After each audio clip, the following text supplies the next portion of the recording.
Today we're going to be talking about how to get started on time management when you're doing real estate investing. As a single professional, I had debt and no savings after my divorce. I always wondered how I can start investing in real estate to secure my future. I studied programs that gave me all the benefits of investing in real estate. Some claim I could start with no money, but I could not find one that gave me the practical, actionable steps I needed. As a wealth advisor, I've met people that own real estate but weren't ahead financially. They were rich, but they weren't wealthy. Then I finally realized that there was one vital component missing that makes someone become wealthy or not. And on the show, I will reveal what I found and give you the step-by-step actions to start investing in real estate and increase your wealth. My name is Araceli. Let's get started. Today, it's all about time management in real estate investing. Well, as you know, time is a resource that we all have, but it's very limited. And when it's gone, it's gone. And it is very important to have some organization when it comes down to time management. If you have worked or you have the ability to do that and do some scheduling, you will know exactly what I mean. My background is in project management, and I've done this for many, many years in the corporate world. And as you go along, as you get good at your craft, you will see that there's always certain things that happen and keep happening all the time when you're doing projects. I still had to learn some of the things that we call bottlenecks, right? What is the thing that takes the longest and is the most difficult thing to do when you're doing a project? Each one, it's industry related. So I had to learn, even though I had the framework of a project manager, learning all of the steps that I needed to do in repairing a property is still there, and I had to learn it. So for me, it was kind of half learning curve because I already had the framework. But if you're not a project manager and you've never done anything like this, it's going to take you a little longer to get organized. And today what we're going to talk about is just the first three steps that you need to look at when you're doing some project management. So there's basically three things that we're going to discuss today. First of all is set the expectations for your project. Number two is define the right scope of work or exactly what you expect to happen. If you're going to renovate, what exactly is going to be changed and who's going to do it. And the third one is to follow templates.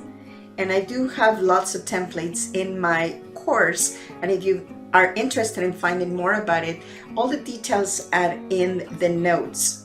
But right now, let's get started, and we can take a look and see how you can start organizing yourself when it comes down to time management.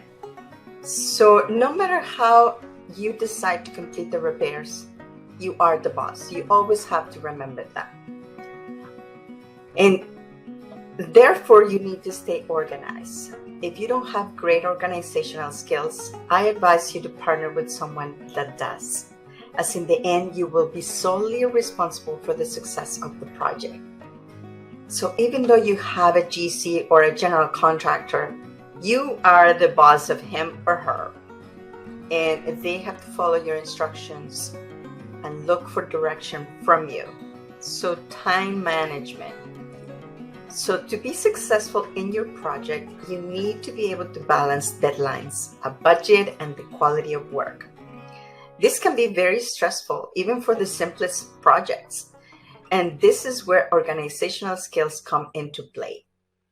Lack of organization is detrimental to any project, but there are many ways to ensure you achieve what you set out to do.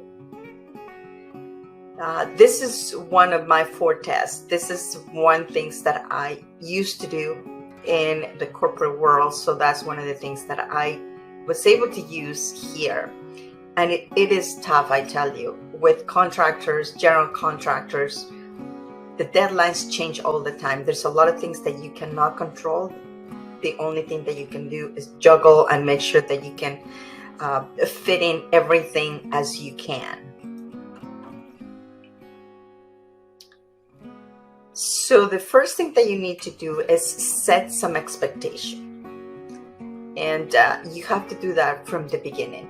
You should let your general contractor or independent contractors know what your expectations are for the project.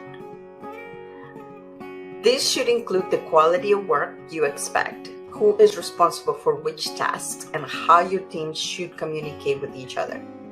The sooner you explain to your team members what's expected of them, the easier it will be to ensure everyone is working towards a common goal, and will eradicate any confusion and assumptions from the outset.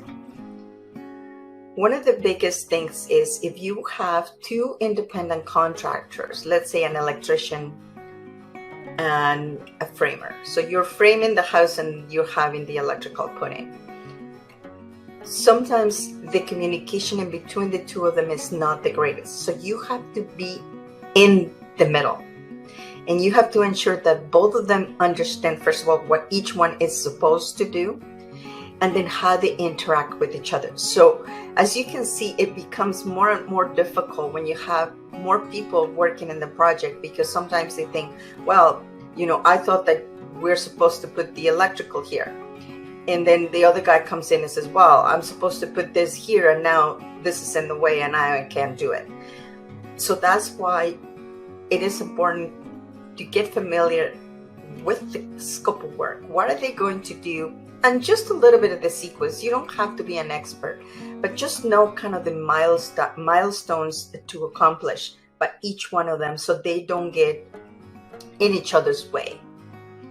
Sometimes one thing needs to be finished before the next one can start, and you have to be aware of what that is, because you don't want people to be idle in the project, and they will charge you for it, that's for sure. So this is where the definition of the scope of work is important. As a project manager, remember, you are the project manager on the entire thing.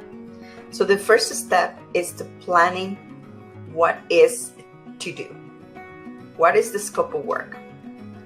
So you need to understand the project deliverables. And what that means is what is expected of everyone to finish. So what are the outcomes? We're going to have electrical, we're going to have walls, we're going to have insulation, we're going to have floors. Is there a set budget? Each one of the contractors, independent contractors, have their own budget to complete their own portion of the work. And then the time frame. And then you also need to understand how long it's going to take each one to finish. Take a look at the resources as well. Sometimes you will run into a project that needs to have something completed before something else can be done. One of the biggest examples is doing the electrical before you can put the drywall in. Well, if for some reason the electrician is not available, or you're not able to get the right person to come in at a certain period of time, you're going to have the house idle, and then you're going to have to manage that. So remember, it always comes down to time, money, and the quality of work. So who are the stakeholders? So anybody that is involved in the project is a stakeholder, and they will have something to do with it, that people that are involved in the project. Then you have your contractors, the GC, investors, if you do have investors, and also realtors could play a part in this as well. So one of the things that I'm going to ask you to do at the beginning is to follow a template when managing a project. There is really no need to reinvent the wheel. If this is your first project, source document templates that you can use as a solid starting point. It will make your job much easier, and it means you will have a set of workable templates for future reference. It also gives you a good idea of how to log everything, your work, detailed notes, etc., and how to handle certain problems and then similar issues arise. These three things can get you started into your time management endeavor. So remember that no matter what you do, no matter how much planning you do, there's always going to be some juggling and some changing along the way. But if you do not have a plan, it's going to be way more difficult than if you do have a plan and then just adjust the plan as you go along. Because no matter how good you are of a planner, there's always some changes that are going to happen along the way. Some of them will be under your control, some of them are not going to be, but you're still responsible to make the necessary changes to bring the project to success. And just remember, setting the right expectations from the beginning is key. Then make sure that you know your scope of work, exactly what you want to change. And the last one, it's follow a template. And if you do not have one, please check the link below and learn how to get started in real estate investing. I'll be happy to help you. I will see you in the next one. Thank you for being here on the show. Please remember to subscribe and hit the notification bell to get notified when there are more shows available. And if you would like to have more information on how to start investing in real estate, please visit my website at www.aracelihernandez.com. Thank you.